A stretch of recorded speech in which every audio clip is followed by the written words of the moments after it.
l'égalité. Nous la célébrons le jour des rois.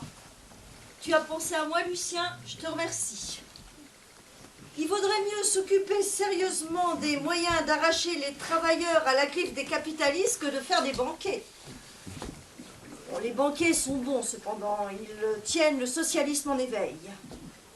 Ça me fera plaisir d'aller à celui-là. Je prends un billet. Comment ça, un billet? Et ta femme? Mais sache donc que c'est un banquet de famille. Oh, Lucien, ma femme n'a pas à se mêler de ces sortes de choses. Une femme reste à la maison, et c'est son devoir. Le socialisme se fourvoie depuis quelque temps avec l'idée de l'affranchissement des femmes.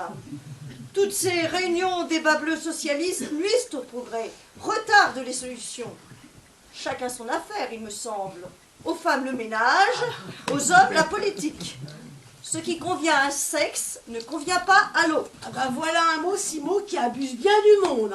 Quel mot? Bah, parbleu, le mot sexe. Ne vois-tu pas qu'avec ce mot, la question est posée de travers? Je ne sais pourquoi tant de socialistes intelligents, aussi bien ceux qui veulent l'émancipation politique des femmes que ceux qui n'entendent pas raison là-dessus, se posent toujours ailleurs que sur le bon terrain et prennent les choses par leur côté faux. Qu'entends-tu par là? Dis-moi pourquoi, vous tous qui voulez émanciper les femmes ou les restreindre au rôle de ménagère, vous ne voyez dans la femme que son sexe. Veux-tu que nous voyions autre chose que ce qui est? Ah ben, on ne peut voir que ce qui est, cela est incontestable, mais on peut voir tout ce qui est. C'est pourquoi je pense que dans la femme, on ne doit pas voir seulement le sexe et qu'il vaut mieux n'y pas faire attention que d'être uniquement occupé par lui. Pourquoi cela? Oh, cette coutume de toujours penser au sexe des femmes a produit tous ces jolis mots prétendus galants, mais selon moi, passablement corrupteurs ou passablement injurieux pour celles qui en sont l'objet. Sexe gracieux, sexe aimable, sexe enchanteur. Ne voit-on pas que ces paroles correspondent à d'autres expressions du même genre? Sexe trompeur, sexe perfide, sexe volage, qu'on ne peut dire devant nos femmes, nos filles ou nos sœurs, sans nous faire de la peine. Oh, je réprouve comme toi toutes ces expressions. Mais après cela, pouvons-nous faire que la femme ne soit pas la femme? Puis-je m'empêcher de distinguer son sexe? Son sexe peut-il disparaître à mes yeux? Je ne me fais pas comprendre, Simon.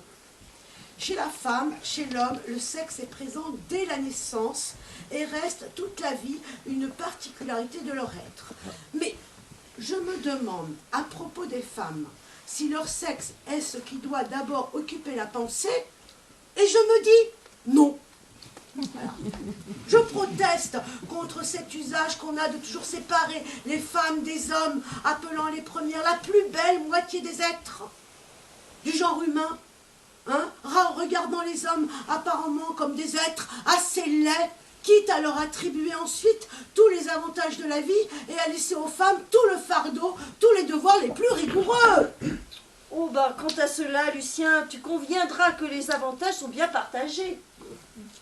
Je pourrais citer à cet égard en témoignage celui qui, chez les anciens, avait été tour à tour homme et femme. Dernièrement, j'entendais dire à une femme socialiste que si notre sexe avait l'apanage de la gloire, le sien avait la science du bonheur. Ah ben, j'ignore si cette femme faisait sortir de ses lèvres une pensée aussi sensualiste que celle que tu me parais lui imputer. Mais je repousse pour mon compte ton interprétation. J'entends par avantage les privilèges moraux et intellectuels de toutes sortes que nous nous réservons au point de vue social. Je dis et soutiens que, quand il s'agit de nos droits et de nos devoirs politiques, il ne doit pas être question de sexe, qu'alors le sexe disparaît complètement pour faire place à ce qu'il y a en nous tous, hommes ou femmes, indépendamment de nos diversités. L'humanité faite à l'image de Dieu. Voilà que tu deviens trop philosophe pour moi. Tu vas me comprendre d'un mot. Est-ce parce que nous sommes d'un sexe que nous, hommes du peuple, ouvriers, prolétaires de toute espèce, sommes fiers d'avoir conquis le droit d'être citoyens? Est-ce parce que nous sommes d'un sexe que nous voulons la liberté, la fraternité, l'égalité parmi nous? Est-ce parce que nous sommes d'un sexe que nous aspirons à une nouvelle organisation sociale? Ou n'est-ce pas plutôt parce que nous sentons et connaissons que tous les êtres humains sont faits pour vivre libres, frères et égaux? Que veux-tu conclure de là? En quoi consiste la liberté politique? Au premier chef, à être citoyen, à avoir le droit de voter, à n'accepter de gouvernement que celui qu'on a formé soi-même. Les femmes sont-elles, oui ou non, gouvernées comme nous? Ont-elles, oui ou non, droit à la liberté? Si une femme est majeure, c'est-à-dire 21 ans, a-t-on quelque raison de la déclarer mineure politiquement? Oh, tu vas trop vite. Attends un peu. Rien ne l'empêche de se marier, après quoi son mari votera pour elle. Avant le mariage, elle a son père qui la représente dans la cité. Tu vas trop vite toi-même. Beaucoup de raisons peuvent empêcher une femme de se marier. D'ailleurs, d'après ta manière de voir, sa minorité politique ne fait que continuer avec le mariage, puisque tu admets que le mari vote au lieu et place de sa femme, ce qui revient à dire qu'elle ne vote pas du tout, car enfin le mari ne dépose pas 2 bulletins dans l'urne. Mais que diras-tu pour celle qui, veuve ou non mariée, a perdu son père? Hein? Que veux-tu que je dise? Tant pis pour elle. Oh, brave et loyal Simon, tu ne sais plus déjà comment défendre ton système d'exclusion. Mais allons plus loin. Si tu admets qu'un père vote pour sa fille non mariée, pourquoi n'admets-tu pas la même chose pour son fils? Parce que dans ce cas, il s'agit d'un homme. Donc, c'est à cause de son sexe que tu prives la femme du droit de voter. Ah, son sexe t'offusque, et malgré toi, tu rattaches à l'idée que tu te fais de la femme en général le rôle particulier que son sexe lui crée dans la famille. Sans doute. Sans doute et fort bon. D'une part, tu veux appliquer ta règle d'exclusion des droits politiques aux femmes non mariées, sans songer qu'elle s'étend non seulement aux filles majeures qui ont leur père, mais encore aux filles majeures dont le père est mort. D'autre part, cependant, ta règle d'exclusion n'est fondée que sur le rôle qui devient propre à la femme en puissance de mari, comme disent nos légistes dans leur système barbare. Eh bien, donc permets-moi de te répondre. Jusqu'au mariage, le sexe de la femme ne doit pas exister à tes yeux. Tu le devines, tu sais qu'il est, mais il n'est pas révélé. C'est le mariage seul qui révèle le sexe. Jusque-là, il n'y a que les regards impudiques qui percent les voiles dont le sexe s'enveloppe.